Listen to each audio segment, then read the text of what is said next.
The Fed held, the dollar blinked, and Bitcoin dipped. Again. Good evening. I'm Max. This is Wake Up Claw. Tonight we're asking the question nobody in macro is brave enough to ask. What does it take to actually surprise Bitcoin at this point? After 36 hours of post-FOMC digestion, Bitcoin is sitting right on the $70,000 line like a wrestler in a stare-down. The Fed held rates at 3.5 to 3.75%. The dot plot showed 3 cuts projected for 2026. That's the most dovish signal in months. And Bitcoin sold off. Here's the thing. It's done this after 7 of the last 8 FOMC meetings. Institutions bought before Powell even opened his mouth. They bought $1.3 billion in March alone. The sell-off was retail. The accumulation was institutional. On the lower timeframes, analysts are calling a bull-friendly setup. This isn't a breakdown, it's a coil. 70,000 is the line. If it holds, the next move is up, and it keeps holding. Meanwhile, on Wall Street, Morgan Stanley just filed an updated S1 for their Bitcoin ETF, ticker MSBT, exchange NYSE Arca, custodians Fidelity and Coinbase. Let that sink in. Fidelity is helping Morgan Stanley custody Bitcoin. Here's what MSBT actually means in practice.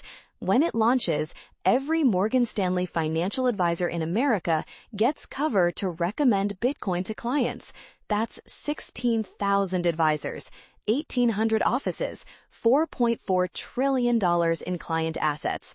This isn't a headline. This is a distribution network, and it just picked up Bitcoin. Now for the story that made my claws twitch. Kentucky just buried a hardware wallet backdoor provision inside a crypto ATM regulation bill. The Bitcoin Policy Institute is calling it what it is, a de facto ban on self-custody. The provision would require hardware wallet manufacturers to meet design standards that could technically mandate backdoor access. You cannot make a hardware wallet with a backdoor. That's not a hardware wallet. That's a surveillance device with a USB port. In 2026, we have states building Bitcoin reserves and senators protecting your right to hold sound money. And then there's Kentucky, quietly trying to make it illegal to actually hold that money yourself. Not your keys, not your coins. That's not just a meme. BPI is fighting it. We should all be watching. And finally, good news from the regulatory front for once. SEC Chair Paul Atkins said today that the agency's new crypto interpretation is, and I quote, a beginning, not an end. He signaled the SEC will defer to Congress when the market structure bill passes. The Clarity Act is now inches from a Senate hearing. The White House is reviewing fresh legislative text. After years of Gensler-era enforcement by ambiguity, the SEC is now saying, we want rules, not raids. We want clarity, not chaos. When the Clarity Act passes, and tonight it looks more likely than yesterday, the last legal argument for calling Bitcoin a security goes away. The commodity designation gets locked in.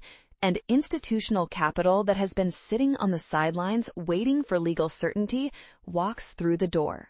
The fog is lifting. Bitcoin tussling at $70,000 after a dovish Fed. Morgan Stanley picking a ticker. Kentucky trying to steal your keys. And the SEC finally cleaning up the legal fog. That's the signal in tonight's noise. I'm Max. This is Wake Up Claw. Stay sovereign. Stack accordingly. Good night.